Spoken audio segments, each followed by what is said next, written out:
Bonjour à tous, bienvenue dans ce premier tutoriel consacré à Star Wars Shatterpoint.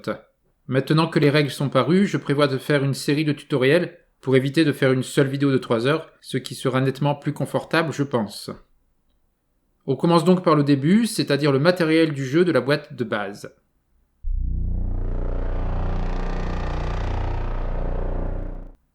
On commence par les figurines. Dans la boîte de base, il y a 16 figurines, enfin plus exactement 16 socles, car il peut y avoir plusieurs figurines sur un seul socle. Par exemple, il y a 3 droïdes B1 sur un seul socle. Les figurines présentes dans la boîte de base sont les suivantes: Anakin Skywalker, le Capitaine Rex et 2 clones de la 501e, Ahsoka Tano, Bo-Katan Kryze et 2 Mandaloriens du clan Kryze, Asajj Ventress, le droïde tactique Kalani avec 6 droïdes B1, et enfin Lord Maul, Gar Saxon et 2 Mandaloriens de la Death Watch. Donc ça fait 16 figurines qui seront à monter et à peindre et qui vont constituer 12 unités. En effet, dans Shatterpoint, il y a des unités et il y en a 3 types. Des unités principales, en général avec un seul socle, des unités secondaires, en général également avec un seul socle, et des unités de soutien, en général avec 2 socles. La boîte de base contient 4 escouades prédéfinies, qui contiennent chacune 3 unités, elles-mêmes composées donc de 4 socles. Donc 4 x 4, ça fait bien 16 figurines, en tout cas 16 socles dans la boîte. Notez qu'il ne sera pas obligatoire de jouer avec ces 4 escouades telles quelles, mais ça on en reparlera dans un futur tutoriel justement sur la formation des escouades.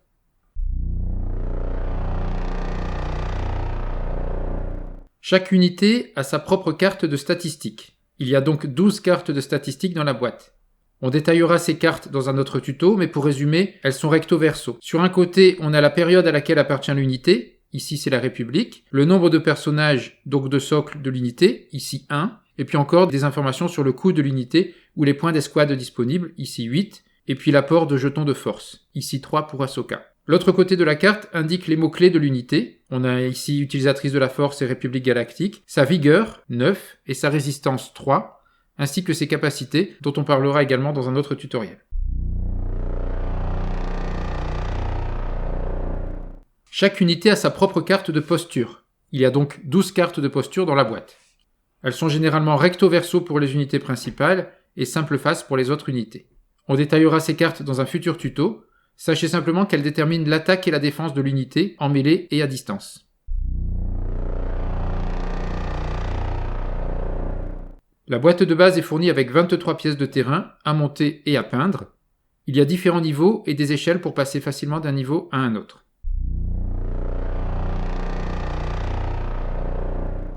Pour les mouvements, il n'y a que 2 outils articulés. Un long, nommé outil avancé, qui est utilisé pour les déplacements normaux, c'est le symbole flèche dans les règles, et un court, nommé Dash Tool en anglais, que je traduirai par outil de ruée, en attendant la traduction officielle, pour les déplacements courts comme la ruée, l'escalade et le saut. On reparlera des déplacements dans un futur tuto.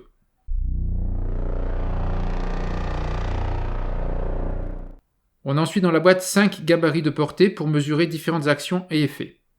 Il y a 4 outils droits, respectivement pour les portées 2, 3, 4 et 5. Notez qu'il n'y a pas d'outil pour la portée 1, mais il suffit de prendre la largeur d'un des autres outils pour avoir cette portée de 1.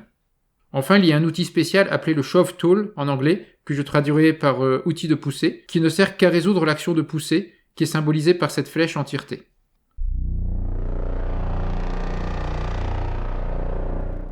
La boîte de base contient 14 dés, 8 dés gris à 8 faces pour l'attaque et 6 dés bleus à 6 faces pour la défense.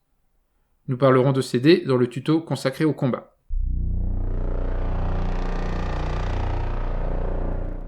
Une carte de mission et 9 cartes de lutte.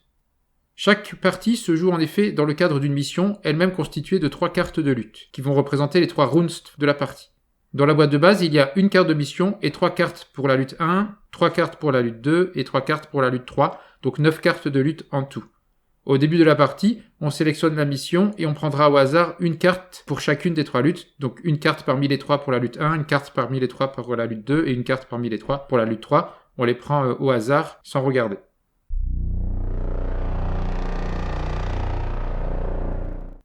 Des cartes d'ordre qui représentent chaque unité, ainsi que 2 cartes joker dites Shatterpoint, soit 14 cartes d'ordre. Nous en reparlerons, mais chaque joueur va disposer donc de 6 cartes d'ordre pour les 6 unités de son équipe, plus une carte de joker. Ces cartes seront mélangées et détermineront l'ordre d'activation des unités de chaque joueur.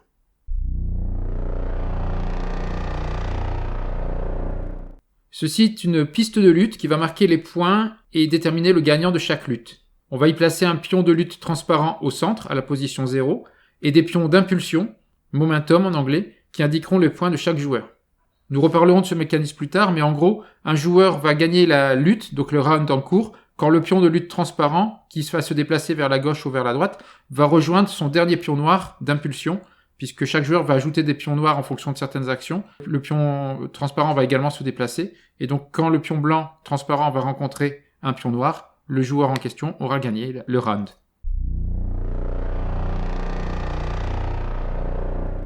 Le livret de règles est disponible en anglais sur le site d'AMG depuis le 12 avril 2023.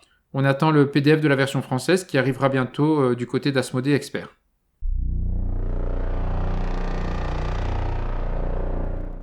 J'en termine cette vidéo de présentation du matériel de Shatterpoint avec les nombreux jetons fournis dans la boîte de base. Il y a d'abord des jetons d'objectifs à placer en fonction du scénario, côté jaune quand ils sont actifs, côté noir sinon.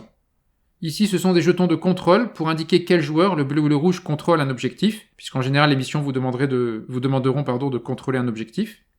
Ça, ce sont des jetons d'objectifs prioritaires qui vont marquer certains objectifs comme étant prioritaires, là aussi en fonction du scénario. Et en général, selon le scénario, ça peut vous faire gagner plus de points. Les jetons de force symbolisent le pool de force disponible pour chaque joueur, qu'il pourra consommer, en particulier pour activer les capacités de ses unités.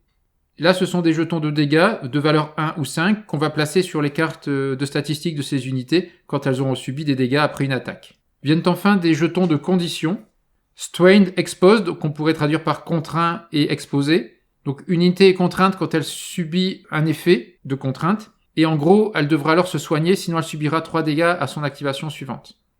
Une unité est exposée quand elle subit l'effet exposé, et elle aura alors un malus en défense.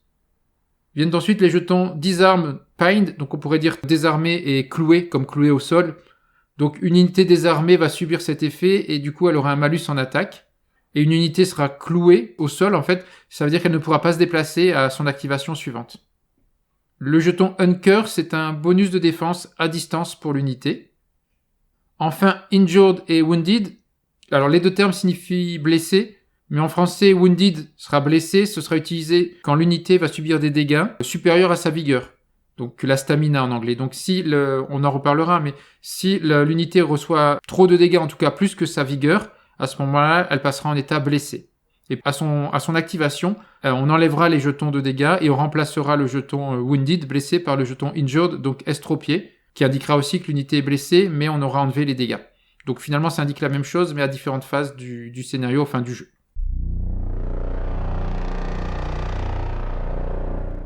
J'en ai déjà terminé avec la présentation du matériel de Shatterpoint. Donc c'était ce premier tuto Shatterpoint. Ça vous présente tout le matériel.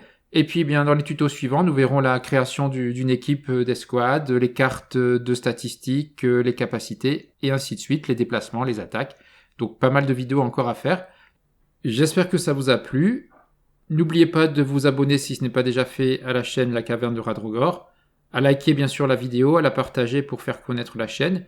Et puis vous pouvez aussi nous rejoindre pour discuter en live sur le Discord, X-Wing et Shatterpoint, dont je vous mets le lien ici à l'écran et en description. Merci et à très vite pour un autre tuto Shatterpoint.